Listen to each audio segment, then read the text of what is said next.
Good morning. I'm Jamey from Stonemaier Games, and I'm here today a little nervous because I'm testing out new streaming software. I did test it yesterday, but this is the first time using it actually live for hopefully a full hour here. I'm using StreamYard by the recommendation of Brendan over at Out of Our Mind Games. Or Open Owl Studios, I think they renamed it. But yeah, thank you for that recommendation, Brendan. I really enjoyed using it so far. I used this software to record some videos yesterday, and I'm going to use it for live streaming on YouTube and Facebook simultaneously. So all comments should show up if you're on YouTube or Facebook. And it appears that people on YouTube, once I created the video, they were able to already start commenting. So I already have some questions over here in the sidebar. Also, it has a cool screen sharing feature where I can show you things like the charity auction that's live right now. I can look at it while I talk about it. I can also talk about the e-newsletter in real time. So I'll go back and do that in a second. Look at all this fancy technology. But for now, I just wanted to welcome you to this livecast. If this is your first time, I am here every Wednesday at 10 o'clock Central Time in the morning for 1 hour. And I talk about Stonemaier Games news, non-spoiler stuff. I don't spoil stuff that I haven't announced yet. Anything that I announce is in the e-newsletter, for example. And I also talk about random topics, and I'm here to answer any questions you have, any obviously non-spoiler questions that you have. So, and one of the cool features I found in StreamYard is that I can show questions. So here's kind of a spoiler question. I'm not really going to answer, but I'll show you what it looks like. Carlos asked that given the revised Tapestry Civ launch is near, when will you start teasing some of them? So the answer to questions like this is whenever we actually start teasing it. I don't have a date yet, Carlos. It kind of depends on when they arrive at our warehouses. However, the revised pack. So this is a revised pack of 31 civilizations from Tapestry. The first two expansions, all civilizations in the first two expansions and the core game, they are combined into one pack. And we're actually putting them. We had Panda airmail us some copies that I signed. Those are all in the charity auction that I'm going to talk about a lot today. So the advanced copies are ready. It's just the ocean freight copies will take a few months to be ready. Carlos also had another question here with the aviary shipments underway. And I have a shipping update to follow this question. When will you reveal the meaning behind the teasers that you shared in the 2023 preview of your January newsletter? Usually, or not usually, I've only done this 1 year, but the teasers that I share at the beginning of the year, I will share in mid to late December. But as for the shipments, I have good news about the shipments. All shipments for Apiary and the Wingspan fan art pack will be completed by the end of this week. So there's still a few shipments left in the US and in Europe. But as far as I have heard, all Australia, Asia, New Zealand, and Canada shipments have been completed, whether you're a champion or not a champion. So if you haven't gotten a shipping notification and you're in one of those regions, feel free to let us know. If you're in Europe or the US or the rest of the world, any regions that I didn't mention here, they will ship from the US. If you haven't gotten a shipping notification by, I would say, the beginning of next week, because they should all happen this week, feel free to let us know. But for now, it's completely normal if you have not gotten your shipping notification if you aren't a champion, because they're still finishing up some of those orders in the US and in Europe. That's for Apiary and for the Wingspan fan art pack. Now, one of the products, actually the only new product that we're launching today, I'll remove Carlos's question, are the Wingspan golden eggs. Here's what they look like. So these are painted metal eggs. They're Wingspan eggs. And we made these for last year's charity auction. But enough people said, hey, can you make these and sell them on the web store, that we decided to do that. And we're doing it in conjunction with this year's charity auction. So that brings me to the charity auction itself. Let me show you real quick what we're looking at with the charity auction. So here's a picture of the golden eggs in the charity auction. I put these links in the description below. So what the charity auction is that we selected 10 content creators in the board game space that have not been a part of the charity auction in the past. And so we feature these 10 content creators. I highly recommend checking out their content, subscribing if you find that you like their content. I love all 10 of these creators. And each of the creators selected a charity. And for the winning bid for each of the auctions, I'll talk about what the auctions are in a second, but for the winning bid will go to that charity, and we're going to double the winning bid as well. Stonemaier Games is going to donate that amount to that charity. But what's included in each of the auctions is a copy of Apiary, one of the ones individually numbered 1 through 10, copy of Expeditions Ironclad, also the ones individually numbered 1 through 10, an Expeditions playmat, the Wingspan fan art pack, a Wingspan digital soundtrack donated by Monster Couch. This is a vinyl soundtrack, And I'm finally got to the pack of golden eggs themselves. One full set of the Wingspan vision-friendly cards, a signed advanced copy of the Tapestry Final Revised Civ Pack. I mentioned that a second ago. And one advanced set of these Rolling Realms promos, Apiary, Boon Lake, and Scoventier. Those will be some of the promos that we release, or the promos that we release in early December. So yeah, those are the things in the auction. And so every auction is all of those items. So if you win the auction, you win all of those items.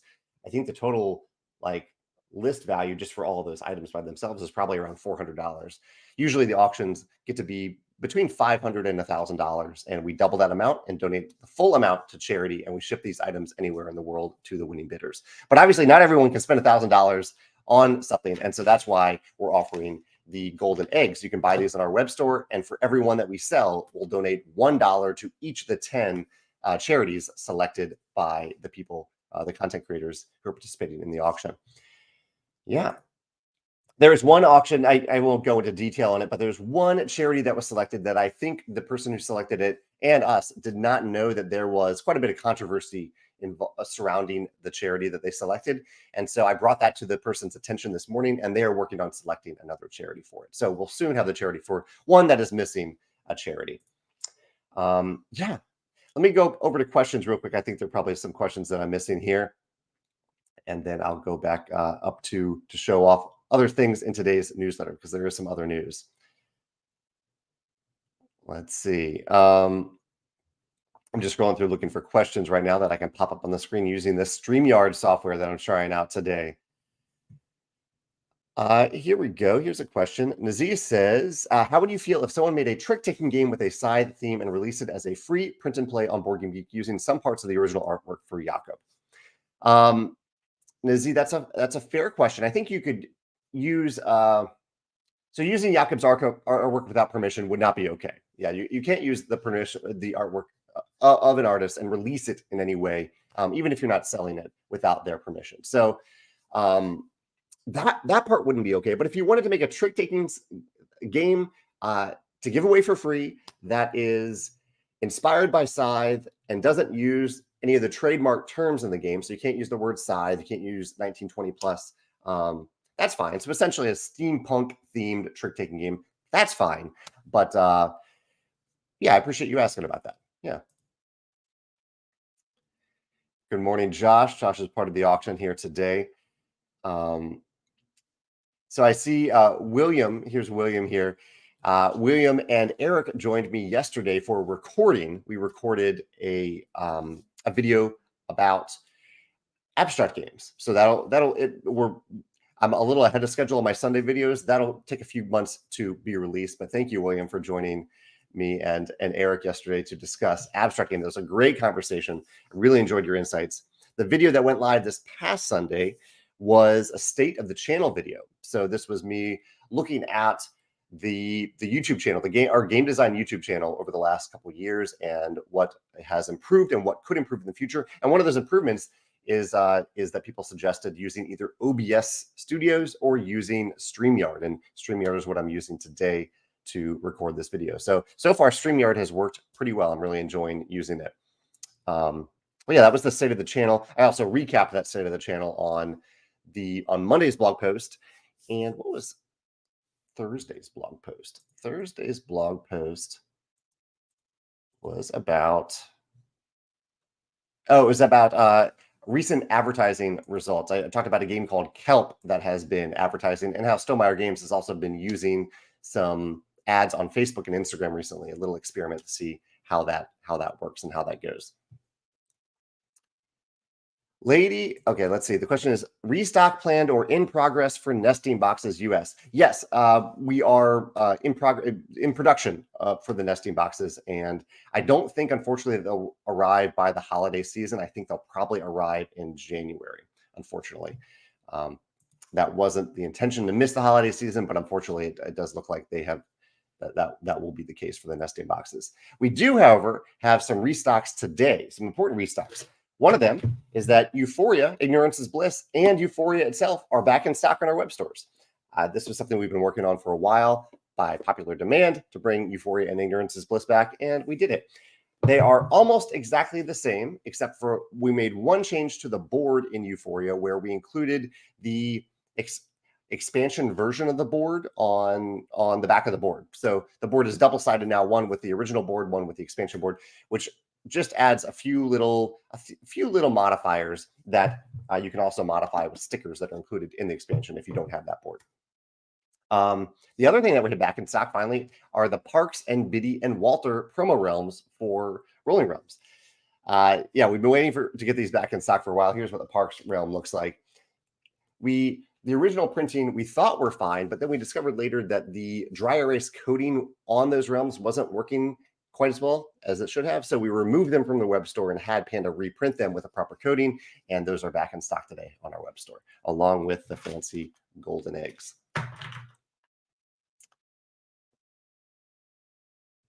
Monkey Butler says, if we purchased Biddy and Walter, should we note it in the current order or should be if we previously? So if you previously purchased Parks or Biddy and Walter from us, you should have gotten an email from me yesterday. It's probably in your spam folder if you didn't get it. So if you previously purchased those realms, if you purchased like the version of it that where the dry erase wasn't working, then you should have an email from me. If for some reason you don't have that email from me before you buy them, please, well, actually, I don't know which way we want to go.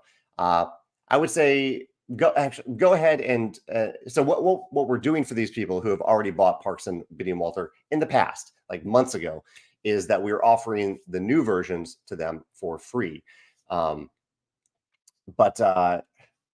you should have that email. If you don't have that email, I would say go ahead and make the purchase, and we will reimburse you the amount for those two realms. So what we're providing for free is the cost of those two realms. We're not providing shipping for free, so you probably want to include something else in the order to justify the shipping rate. But yeah, check your email first. Check your spam folder. You should have an email from me yesterday with information about that. But if you don't, feel free to go ahead and purchase the realms and anything else that you want in the order, and then contact us at contact@stonemaier.com for us to refund that amount. And if you do that, please state your current order number and if you can, the original order number that had Parks and Biddy and Walter, because this offer is only for people who had previously bought the version of Biddy and Walter and Parks if they previously bought it before today. Let's see. Kevin says, with the eggs, will you still donate $1 to 10 charities if it's a champion order? Yes, Kevin, of course. Yeah, for every order placed during the charity auction, so through Friday at 10:30 a.m. Central Time, every order placed for the golden eggs on our web store, we will donate $1 to each of the 10 charities selected by content creators for this year's charity auction. I'm going to look at questions for a minute. In fact, let's glance over at the e-newsletter real quick. So here's the e-newsletter. We talk about the charity and the golden eggs. So this reiterates the idea that Kevin just asked. And yeah, of course, any type of orders, a champion order, non-champion order, that doesn't matter. We're here to donate. Like the purpose of these is to be charitable. So we're donating $1 each to each of the 10 charities selected for the auction. Here's everything in the auction right here. All of these things are in the auction. Some reasons here to check out the auction. Here's the web store update I mentioned. We have Euphoria and Ignorance is Bliss back in stock, along with Parks and Biddy and Walter realms. We now offer local pickup. If you're in St. Louis, there's a local pickup option. We also offer UPS ground shipping. Some updates here about Apiary. So yeah, Apiary, just that we're now shipping. Shipping will be complete for launch orders by the end of this week.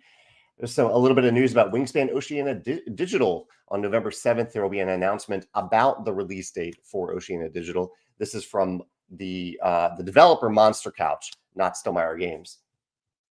And a little bit of news about Rolling Realms Redux. So this is the new core set of Rolling Realms that will release probably late next summer.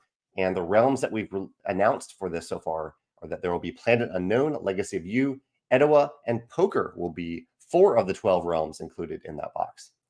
We have standard progress update. I know I'm scrolling pretty fast, but anyone can click on this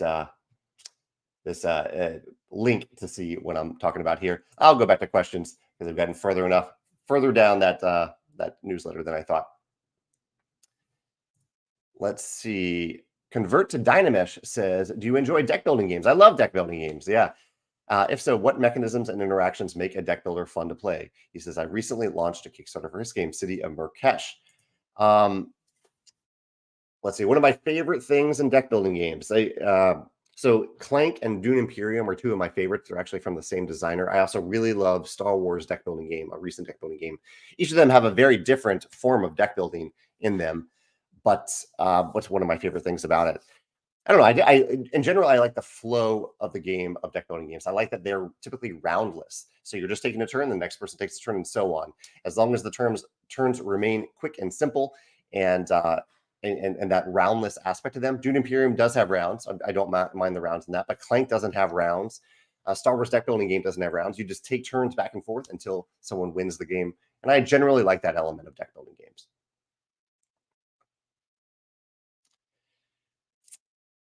Again, if you're joining me for the first time today, I'm testing out StreamYard for the streaming service. So this is streaming on YouTube and Facebook at the same time for the first time ever. The Board Game Garden, one of our content creators that we featured in last year's charity auction, says, what an absolute honor to be included in the charity last year. Can't believe it's already been a year. Yeah, it's. I think this is our 10th annual charity auction. So we featured around 100 different content creators that we love, including, of course, the Board Game Garden. I still, of course, subscribe to your channel and enjoy it. And yeah, so if you are looking to discover new great content to follow, content creators to follow, check out this year's charity auction. The link is in the description here. And also, you might go back and look at previous years as well, because there's, like I said, around 100 different amazing content creators that we featured over the last 10 years. Let's see. Okie dokie Creation says, are we going to get any blog post or thoughts on using new tools or processes in life? As people, we seem to be reluctant to change, and I'd love to hear your thoughts on adopting changes in life. Interesting question. Philosophical question here. Blog post thoughts on using new tools or processes in life. How do we change? I do think I have a blog post on the topic of change, but I can't remember which one it is because I've written a lot of blog posts. But that is, I like that blog post idea. Like what inspires individuals to change? What do I do when I'm trying to change a routine or change a pattern or break out of a bad habit or a bad pattern? Yeah, that's a great question. I'll have to think about that one. It's tough to have a good answer off the top of my head, but I love the idea of doing a blog post on it. So thank you for bringing that up. Tony says, are any backed games delivering for you soon? I'm excited to get the final expansion for Canvas in the next few weeks. Tony, I have a few games on my shelf of opportunity. One, I have the new Ark Nova expansion, which I'm playing for the first time tomorrow. I have Earthborn Rangers, which I'm really looking forward to playing. And I have the Role Player Adventures expansion as well. Those are all on my shelf of opportunity right now and will get played soon. All will definitely get played soon. Let's see. Steve says, I know that Wingspan Asia just came out last year, but is there any word at all about the next expansion for our beloved Wingspan? The card separators from the nesting box have left me excited for months. Well, Steve, there is a little hint at this in today's newsletter. You can see down here at the bottom that I have added Wingspan Expansion 4 to the e-newsletter progress chart. So this is also on the news page of our website. If you're ever curious to see how how a project is coming along, Wingspan Expansion 4 is now on there. And you can see these two icons refer to design. So it means that the design is in progress and that the art is in progress at the same time as well. Naziz says, can we play Euphoria on mobile? There are a few different ways to play Euphoria. There is boardspace.net has it. I think that's the main digital way to play it. You can also play it on Tabletopia. I'm not sure if you can use Tabletopia on mobile, but Euphoria is on Tabletopia as well. Garrett says, what games are you planning on playing for game night? Tonight is my virtual game night on Board Game Arena. I do that every other week, and I don't have a game picked out for Board Game Arena. So if anyone has something they've been loving on Board Game Arena that you think I should play tonight, let me know, and I'll consider playing it at game night tonight. Some games I played recently are Unrest. Just played Unrest recently. Played Quest of Quedlinburg. We meant to play Betrayal Legacy last night, but we ended up just enjoying the company of another couple. I played Renature and Hidden Leaders also recently. Those are the first videos that I've recorded on StreamYard, and they will start to go live in the next few weeks so you can see what it looks like. It was actually, so one of the cool things about StreamYard that I didn't know, It's not just for streaming, which is a little bit unintuitive from the name, but StreamYard also can record videos. And one of the coolest things is, because I am not someone who edits my videos, as you know, I just press record. I record for like 5 to 10 minutes, maybe 20 minutes for longer videos, and then I stop. And sometimes Joe goes back and adds titles and images to the videos. But one of the coolest things now that I can do without any editing, while I'm talking about a game, I can show it on the screen. So for example, I'll show you what it kind of looks like here. I'll pull up another tab. So I did a video about unrest recently. And so while I'm talking about unrest, while I'm recording the video about unrest, I can switch over to this layout and I can look at images from the game, and I can talk about the areas that you're trying to free as the rebellion in unrest. I can talk about, and I can even zoom in here a little bit, make it a little bit bigger. I can talk about what the Empire is doing with these tokens. So I can point at things while I'm talking in real time. I'm sure you've seen many other content creators do this, but I didn't know that I could do it without editing. And now I know I can do that, and it's pretty incredible. So I'm really excited about that aspect of recording on StreamYard in the future. I do have a question though. I'll ask this. I know I'm missing a lot of comments here. I will go back and catch up. I'm about 10 minutes behind. But I do have a question for you in general today. Someone mentioned, or a few people have mentioned, that I can schedule, when I'm doing these live streams, I can schedule them for the future so that you can see in, say, your YouTube feed, the little thumbnail that says notify me for this future airing of live stream. So I could do that. However, I have found, for me personally, when I'm scrolling through my YouTube feed, that I tend to ignore videos that aren't actually yet videos. There's an increasing number of videos that have that little notify me button instead of just giving me the video when it's ready. And I don't know. So I found that I'm more drawn to videos that I can just watch. I can click on and watch in YouTube. And if it gives me the notify me, even though I could click on notify me, because I don't really yet know if I'm interested in watching it, I tend to ignore it. And then I tend to miss it maybe in my feed.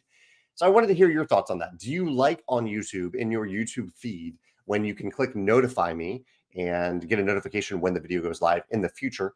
Or do you just like the video to pop up in your feed when it's available for you to actually watch or participate in live in real time?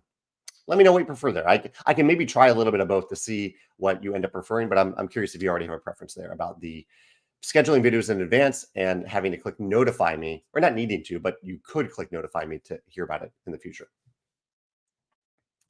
Let's see. Derek says, I've been trying to find out if the rights are available to make a card game based on the first season of the show, The Last of Us, but haven't been able to get a response from Naughty Dog or any of the companies involved in the show.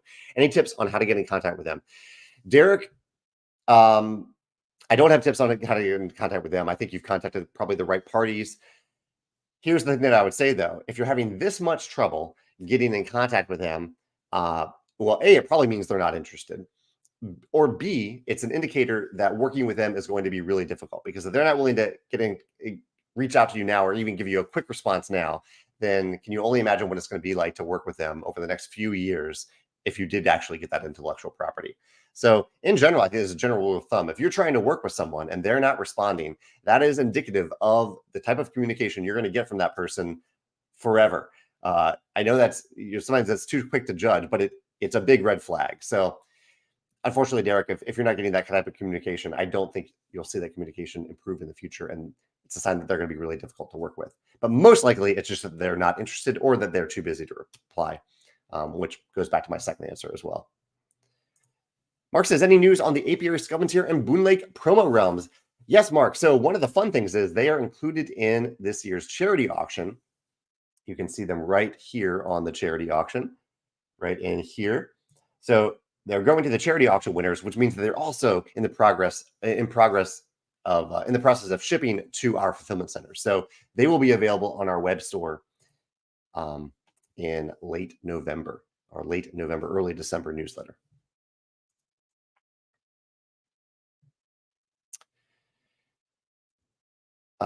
George says, there's a fun comment. Just past week, got to go to Pieces while visiting St. Louis for business. Would never have known about that if it weren't for my recommendation. I'm glad to hear that, George. Thank you for checking out Pieces. That's where we host our annual design day event, and it's just a wonderful space. I need to go game there more often, because usually when I play games, it's with friends at our houses. But the vibe at Pieces is really, really cool, and their food and drinks are legitimately good.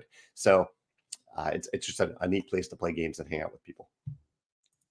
Julio says, I've noticed that you are liking lighter games lately. What do you think has influenced that? I've noticed the same for myself, and it is due to a change in group. So Julio, yeah, there's a specific reason for that for me.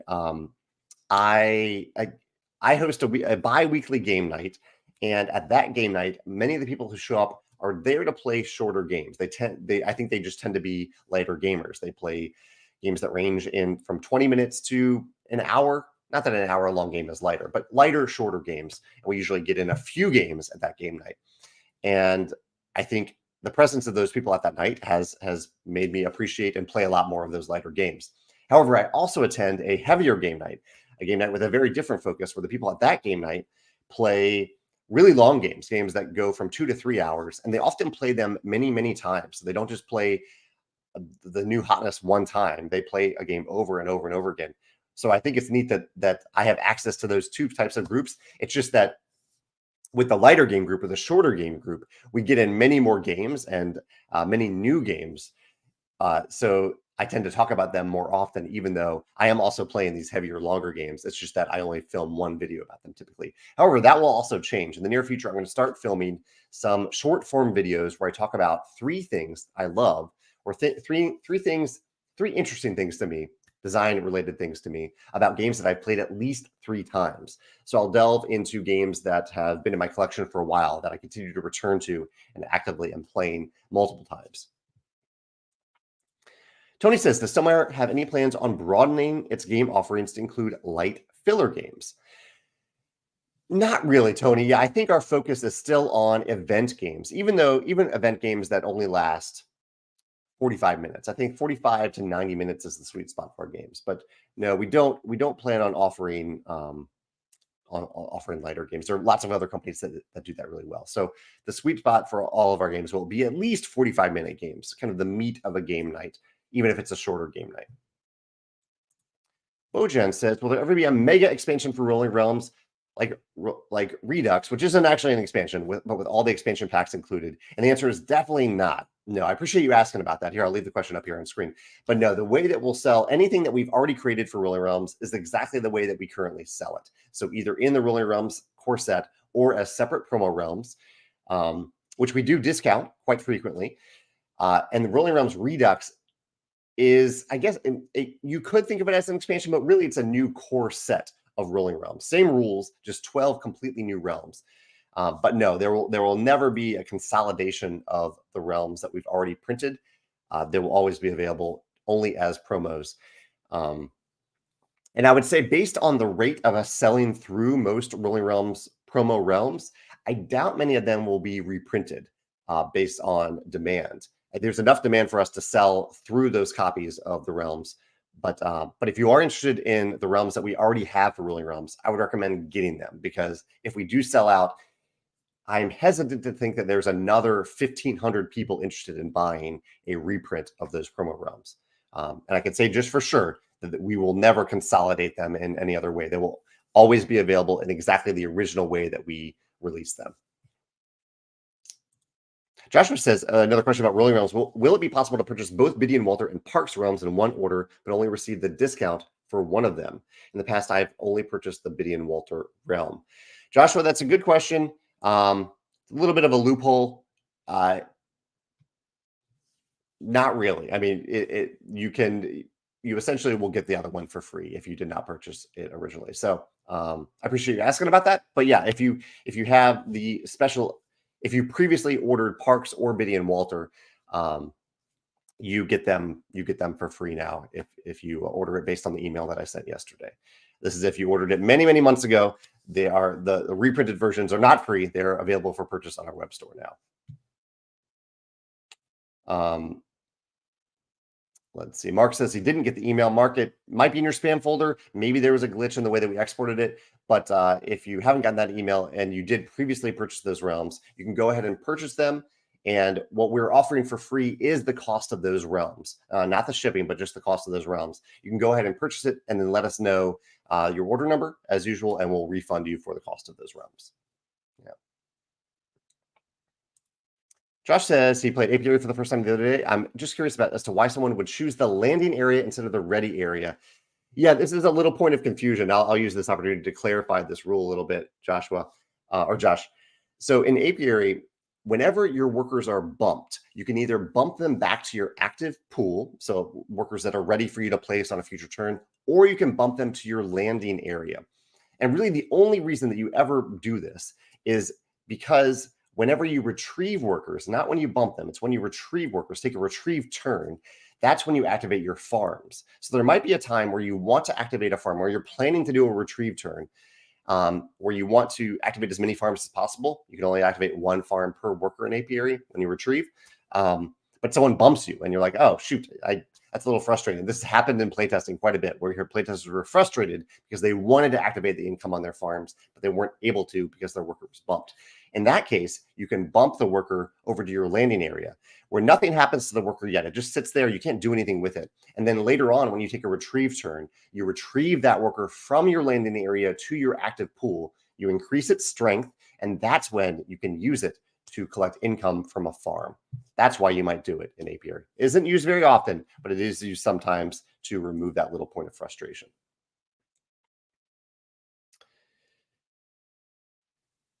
Let's see. Basshead says, any thoughts on being persistent with a project versus moving on? 10 months working on a game, I bounce back between doubt and enthusiasm. I feel rushed to finish, but also think like fine wine, it takes time. Yeah, that's a great question. This is the reason that I always work on at least 2 different games at a time, because I can bounce back and forth between the two. But there are times, and I think it's really hard to tell when this happens, but there are times where I realize I'm just no longer excited to work on this, or this isn't working. The playtesters just aren't responding to this project. And I think it's really important, both for you personally and for the game industry and game community as a whole, that designers and publishers become more and more selective about those games that aren't getting the rave reviews from playtesters. I think it's important to say, okay, I'm glad we worked on this. We learned from it, but this isn't a game that I'm going to continue to pursue because it's not achieving the goals that we set for it. It's not something that's going to really, really delight people and bring joy to a lot of people, given that the huge influx of games. So I think that's a great question to ask personally, and for any publisher to ask themselves professionally. I definitely ask that to myself. Kevin says, when you're sharing your browser, would you try zooming in? It's a little small. Yeah, so let's try this right now. So yeah, I can do that. I can do it, Kevin. I'm a little hesitant because I have all my zooms set to the way that I like them to be here. But yeah, I can do that. I guess if I'm looking at writing that I really need you to see, I can definitely do that. Chad says, what do you like and don't like in a contract fulfillment game? That's a fun question, Chad. I do have a video about contract and mission fulfillment. Here's what I'll say what I really do like. I love in Lords of Waterdeep that whenever I complete a mission, it gives me not just points, but gives me something that can help me complete the next mission, giving me the feeling that I have made forward progress in the game. I've done something, and now I can kind of steer that into the next thing that I want to do, this order of operations puzzle that Lords of Waterdeep presents. And so I guess on the converse, typically in games where there's order fulfillment, where you're just getting points instead of just points and a benefit, points and income, points and something else, those are usually a little bit less exciting to me. The Champion faction says, I was excited to get Apiary and Scholars of the South Tigris delivered in the same week. I'm enjoying them both a lot. Have you played Scholars of the South Tigris? I have played it. Yes, I played it a few times. It's been a little while, but I do have a video up about it. I think I'm thinking of the right game, Scholars. Yeah, I'll search my YouTube channel real quick to see if I have played Scholars, but I'm pretty sure I have. Obviously, it's been a while. Scholars. No, I played Wayfarers. I haven't played Scholars. I'm sorry. Okay, I played Wayfarers in the South Tigris, but not Scholars.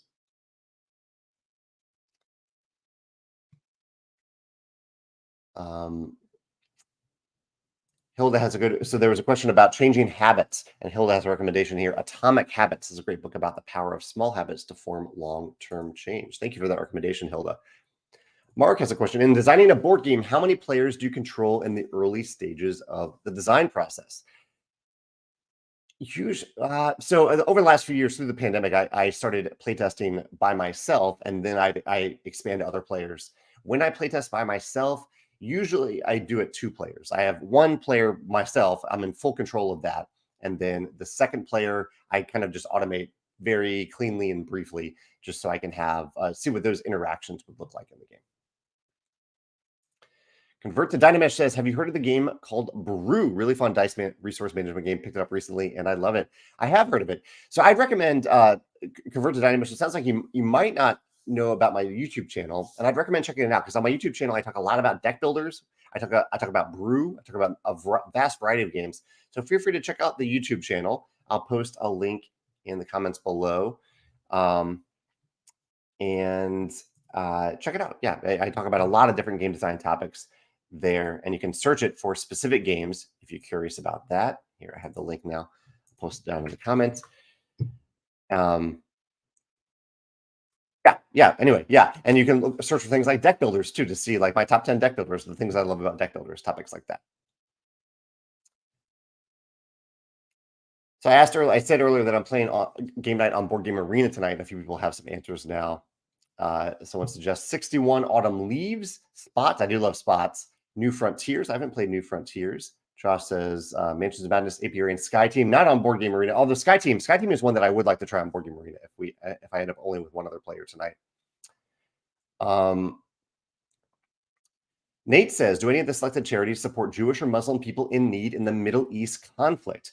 I don't think any of the content creators selected those charities, although I will say that these charities were selected many months ago, before that conflict, or at least the conflict as we're seeing it today, started. So I reached out to these content creators back in like July. So they were not aware of the conflict or how big the conflict would get when they selected the charities.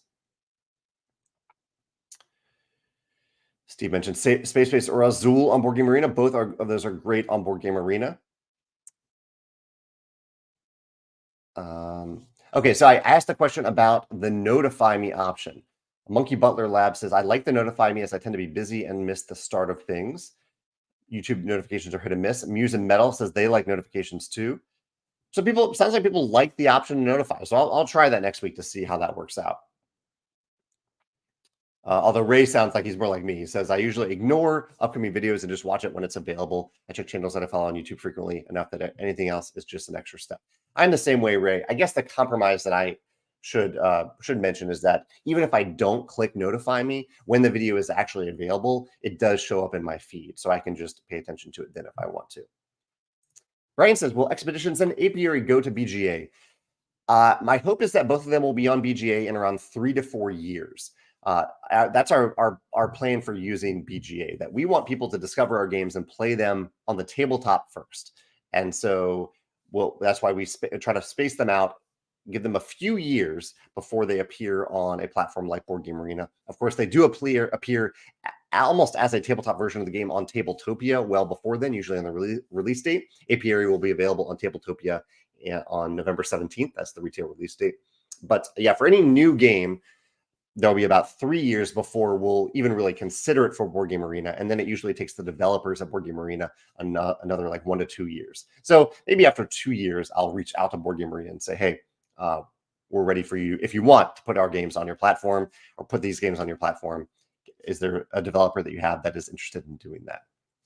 It all comes down to the developer being available and interested in doing it.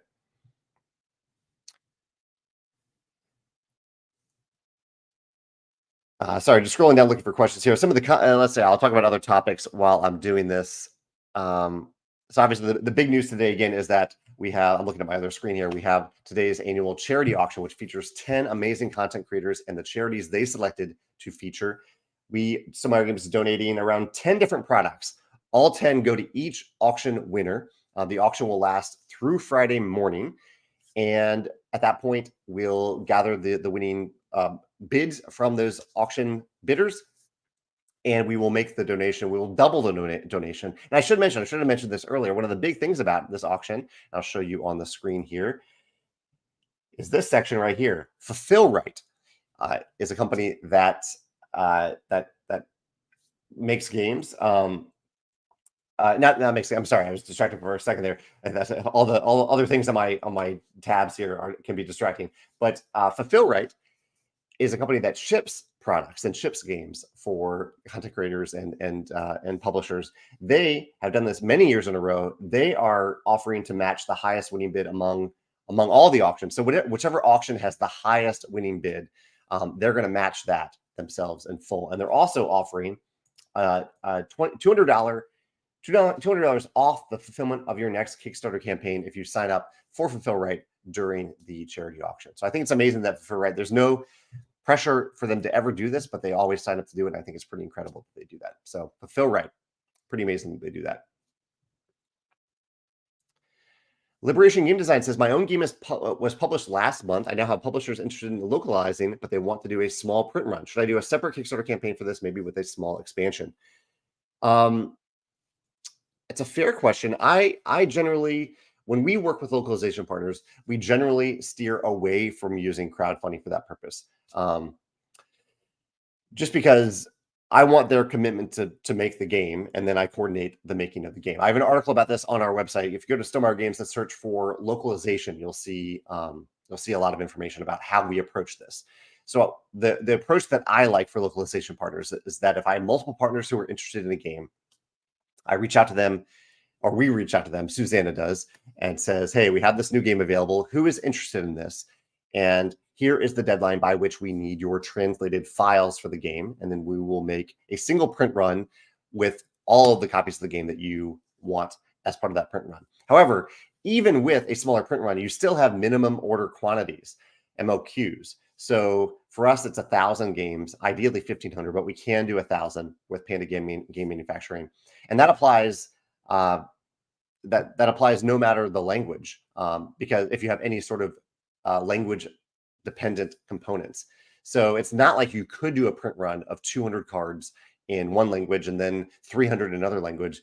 The minimum typically for most manufacturers is 1,000. So doing a consolidated Kickstarter, I don't think that completely makes sense. I would just gather at least orders of 1,000 from each of those localization partners and then combine them to save on to use economies of scale to save on per unit costs and produce them all at the same time together. That would be my recommendation there.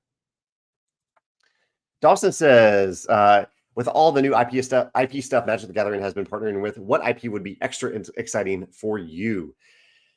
I was very excited about the Lord of the Rings IP. That was a really, really fun set to play through Magic the Gathering. I feel like it made sense. I heard they recently announced Marvel, which makes less sense, but I do like Marvel, so I'm curious to see what they do with it. What IP would be interesting? So I like IPs like Red Rising that are somewhat popular, but could be really popular if they were brought to the forefront by a company like Wizards of the Coast. And so what is an IP like that? I can't really think of one off the top of my head. I guess it could be a big IP too. I don't know. I recently watched, I have read some of the Wheel of Time books, and I've watched both seasons 1 and 2 of the Wheel of Time. Could be cool to see a Wheel of Time Magic the Gathering set. I'd be open to playing that, and it fits with the fantasy theme of Magic the Gathering. Yeah, I'd be open to that. Right now, our shows are we're watching Goosebumps right now on Disney Plus, the new Goosebumps series. And at lunch, what is our lunchtime show? Oh, we're going to watch, I think, season 2 of the show Killing It, a little half-hour comedy. And of course, we're watching Survivor. I love my Survivor, and watching Loki right now as well. Deanne says that she played here. Deanne's comment is, I got to play Apiary last week, and it was exciting, thinky, and so interesting. Thanks for producing this. Thank you, Deanne. And thank you for playing Apiary for the first time. I appreciate that. Ray says, any plans on playing Dune Imperium Digital? It's hitting Steam Early Access later this month. You know, that would help me get in a lot more Dune Imperium, and I love playing Dune Imperium, so I probably will get in on it. Typically when I play digital games, unless I'm playing on Board Game Arena, I play against the AI, and I prefer to play against the AI. It's faster, it's more flexible in terms of timing. So I will probably be getting that, I think. I'd love to play. Is Clank available digitally too? I'd love to play Clank digitally.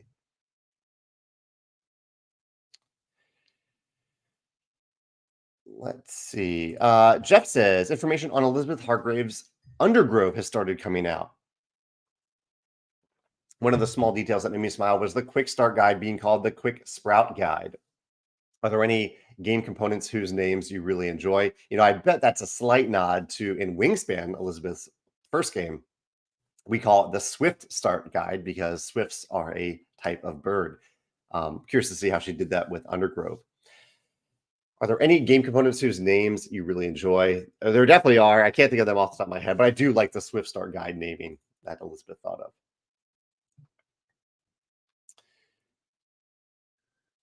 of.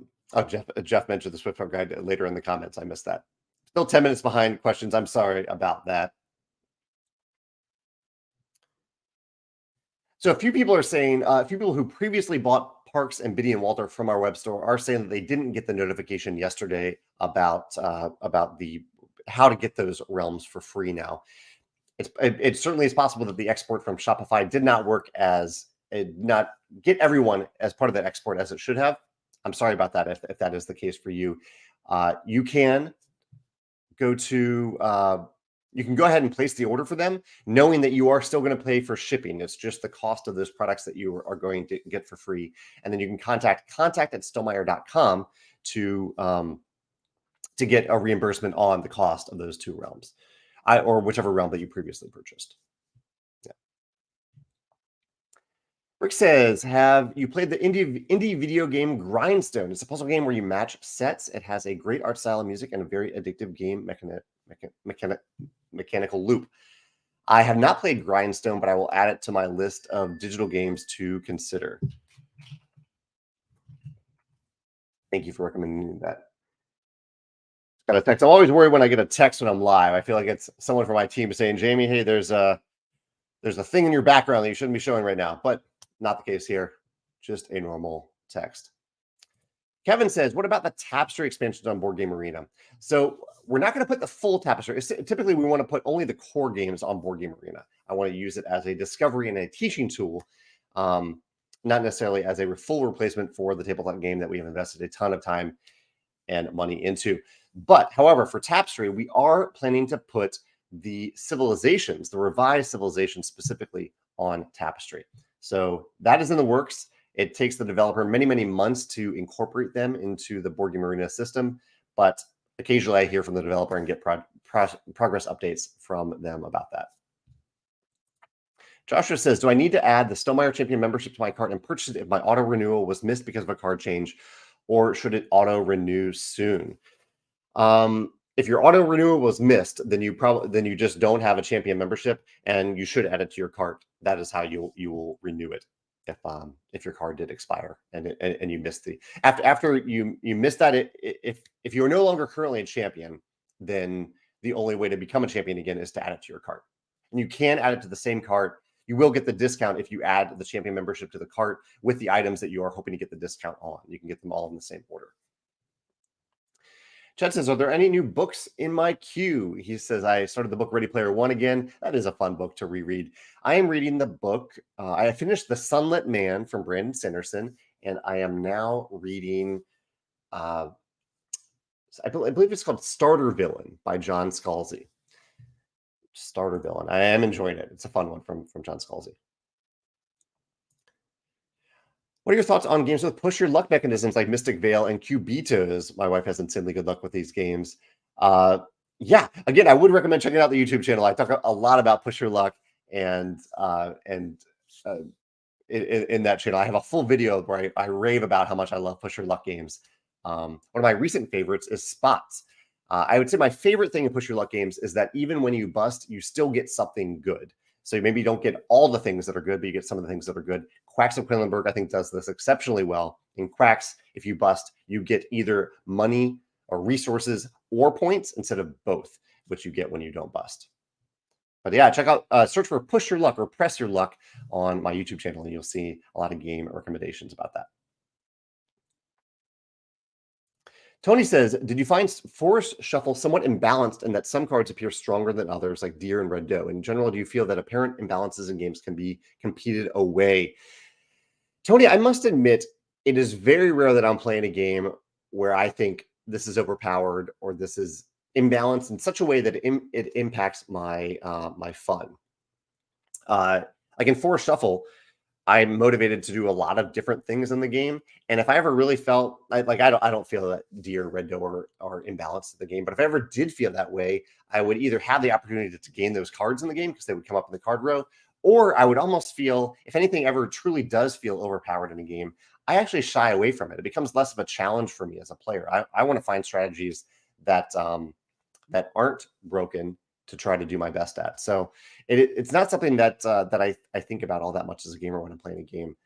I think there are very few situations where I've played a game and I thought, okay, this has become not fun because I have found something that is too good, where I couldn't just stop just doing that unfun thing while I was playing.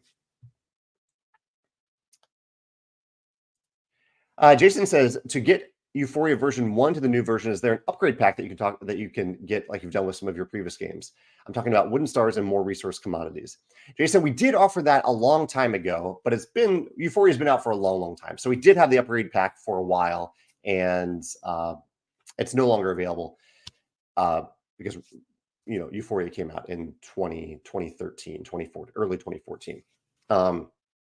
But I can say that Euphoria really hasn't changed all that much. And if you want to essentially get upgrades for it, you can just get Ignorance is Bliss. There really is no new addition for Euphoria. We haven't changed big things. I think the only version of, like you mentioned, the wooden stars.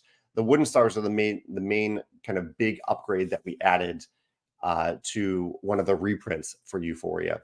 And Jason, I guess since you're probably one of the very rare people who don't have the wooden stars at this point, and so we could probably help you out individually. If you fill out our replacement parts form and say that you're just looking to buy the wooden stars, we can probably help you out individually, but it's not something that we're going to put on our web store again. Yeah.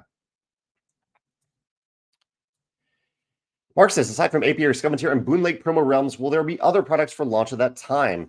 That is spoilery, Mark. We will have some other things available in late November. If you want to hold off and place an order for our late November e-newsletter, you're welcome to do that. We will have a few other things available at that time other than just those realms. However, I cannot guarantee that the golden eggs will be available at that time. I think we made maybe around 5,000 of these. We don't know how they're selling. I can check to see how they're selling today. But I don't know if they'll still be available at that point. But hopefully they will be. Oh, yeah. Any of Brandon Sanderson's properties would be awesome to see in Magic the Gathering. Dawson mentions this. He mentions Mistborn. It would be awesome to see Mistborn. I'd love to see the Way of Kings. A general Cosmere approach to Magic would be really. Magic does have that Cosmere approach, but seeing Cosmere in Magic the Gathering would be awesome. Garrett says, have you read The Fourth Wing? Someone recommended it to me and was considering picking it up. I actually heard that Amazon just recently picked up The Fourth Wing as a TV show. Before that, I hadn't even heard of it, Garrett, but I obviously need to add it to my list. I'll make a note of that now on screen 2 over here. Yeah, is it dragon themed? Looks pretty cool. Wow, very popular book. Over 100,000 reviews on Amazon, which typically means that maybe over 1 million people have bought this book. So yeah, very cool. Thanks for mentioning that. I will get a sample and see if I like it. But no, I haven't read it.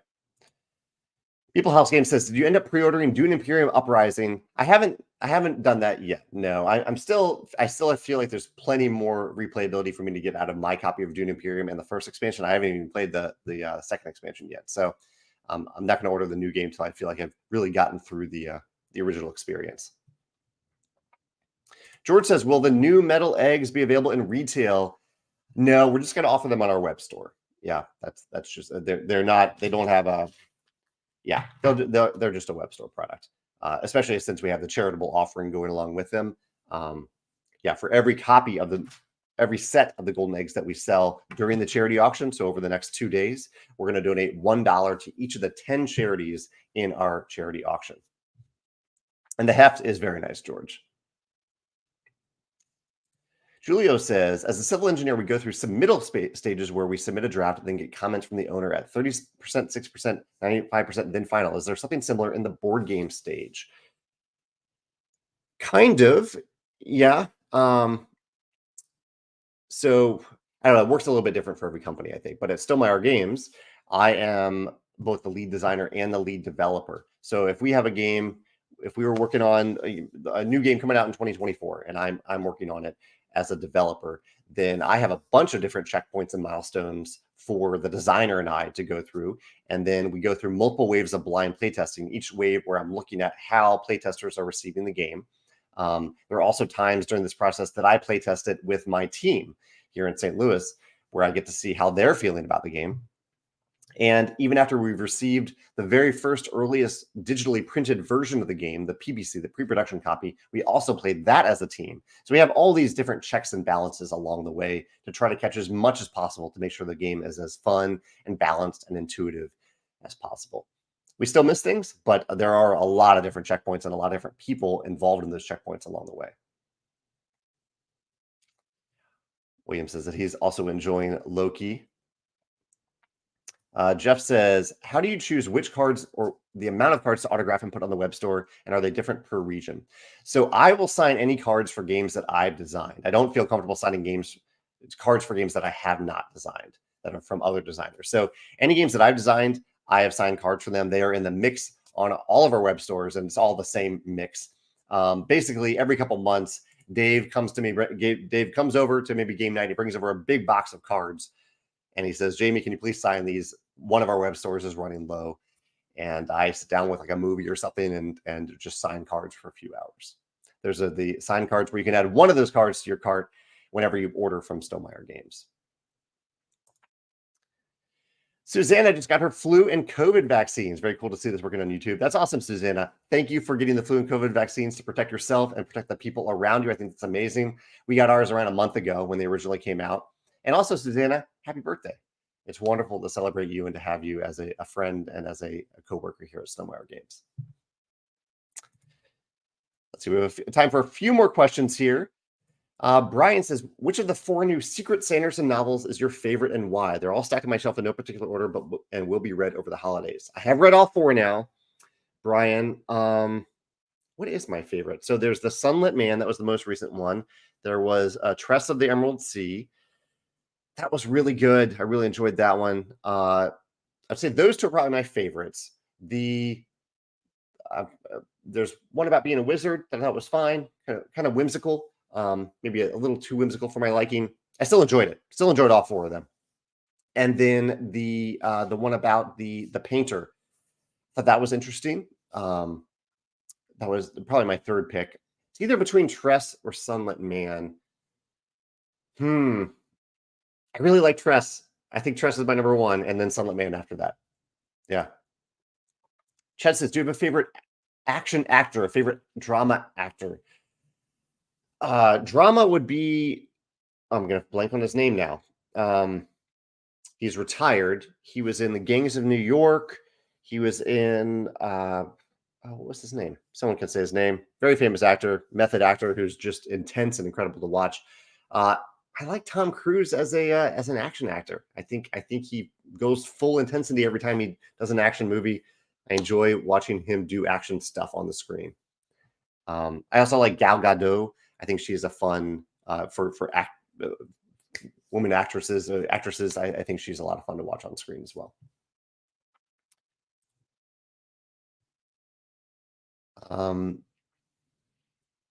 Wesley says, so he says, in previous live casts on Facebook, if I come in late, I can start over from the beginning, even if the live cast is not finished. Are you able to do that here, Wesley? Or is it different now that I'm doing this live stream version using StreamYard? Are you not able to do that? Peter says, what's the Stonemaier game that you've had the most fun working on? It's a good question, because some games are very stressful to work on. They end up being fun in the end, but they can be pretty stressful. So what is a game that I've had the most fun working on? Tapestry was a lot of fun to work on. I really had a good time working on Tapestry. It came together really well. I mean, I designed Tapestry while working on an even bigger game, the one that I'm still working on. And I had a lot of fun working on it. Viticulture was also fun in different ways because it was the first published game, and I was really playtesting it a lot with Alan. Like we got together a lot to playtest it. We still playtest together, but not nearly as frequently as we did with Viticulture, because I have a lot of other people to playtest with now. That was fun too. Kirkosaurus Rex says, love the content. Do you have a video or some articles about finding artists and how to compensate them? Quite a few articles about that. Yeah. Can you link to them in the vid? It's hard to link from them, but I can show you where to find them. Maybe this is nice that I have the shared screen now. So here, what I'll do. So I'm going to load this screen to show you where you can find it. So if you go on our website, go on your computer, go to blog and go to, I think this is probably the best. Yeah, go to crowdfunding and look under before you launch. And you can see this big section here. Where is it? Art and graphic design. Bunch of articles here about art and graphic design, how to find artists, how to pick your artist. I think this article may be the most helpful. 20 plus artists and graphic designers whose work I love. Check that out on our website. Raul says, any plans for doing another mini golf course for Rolling Realms? So I have two different answers to this. We are for Rolling Realms Redux, the new core set for Rolling Realms that will come out next year. We will have a special way to play, a new way, not exactly mini golf, but a way like that to play a little campaign through the new realms. Also, though, if you're looking for that sort of campaign style play, we do offer, I don't have it handy here, but the Across the Realmiverse promo pack is not a realm. It is a replayable solo campaign that is similar to mini golf, but completely replayable, and you can use almost any realm for that, whereas mini golf, you have to use specific realms. Oh, I like this pick too. Kevin's talking about Magic the Gathering IPs, IPs that could be brought into Magic the Gathering, and Studio Ghibli would be awesome to have there. I agree. Carol recommends the second Dune expansion. Still have to get that one, Carol. I'll have to get that one and try soon. Mark says he's attending his first international game convention in a few days in Thailand. Any tips that you could give to maximize such event from the perspective of both a game enthusiast and an inspiring board game designer? It's a great question, Mark. Honestly, I would just say to have fun, to go be yourself, and be your genuine self at the convention. And if there's one thing that isn't normally in your wheelhouse, I would recommend talking to more people than normal. This is something I have to remind myself to do as an introvert, that if you are going to go to one of these events where there's a lot of people around, this is an opportunity to connect with people. And so try not to, if you are going with a few friends, try to branch out from those friends or play off each other so you can meet other people at different booths or different gaming events. But yeah, I would say just try to connect with as many different people as possible and to be your genuine self when you're doing so. And I think that can go a long way. Yeah. And have fun. Oh, and drink lots of water. I think that can often be missed at a game convention like this. Anthony says, when designing and planning production, does it matter if you're working in metric or imperial? I think it matters to a certain extent. I think some manufacturers are flexible, but in general, metric is the worldwide language of mathematics that I think people use for production and things like this. So I highly recommend using metric for weights and measurements if you are making anything, even if you're in the US and we don't use that system traditionally.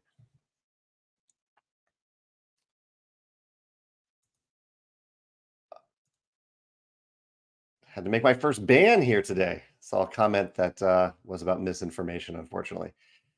Here's a question. Wolfdog says, how do you manage the possibility of losing an IP license, reskinning, or just out of print? RIP Forbidden Stars. How do you manage? Well, that's a good question. So most of our game contracts have something in the contract that says, like, if we haven't reprinted a certain number of these games within a certain amount of time, then the contract can expire. So we typically try to avoid making that happen because we put a lot of effort into making the games in the first place. We'd like to continue to print them, even if we don't print certain games all that often. We try to keep them in stock at the very least, right? Some companies approach this very differently, though. They print one big print run of a game and they don't do anything else with it for a long time, and you can end up losing the rights that way. So I think the easiest way is to just build into the contract that you just need to print a certain amount, even if it's a smaller amount, every 5 years to retain the contract, and then actually print that amount every 5 years. if a publisher decides that the math just no longer works out, then sometimes you just have to let it go out of print and you lose that license, unfortunately. Yeah. And Chad says, I saw a Chiefs football player dressed up as Taylor Swift to tease his teammate. Did you see any creative costumes this year? I saw some good costumes of I'll leave that up on the screen, of like Barbie and Ken, but gender swapped, which I think was fun.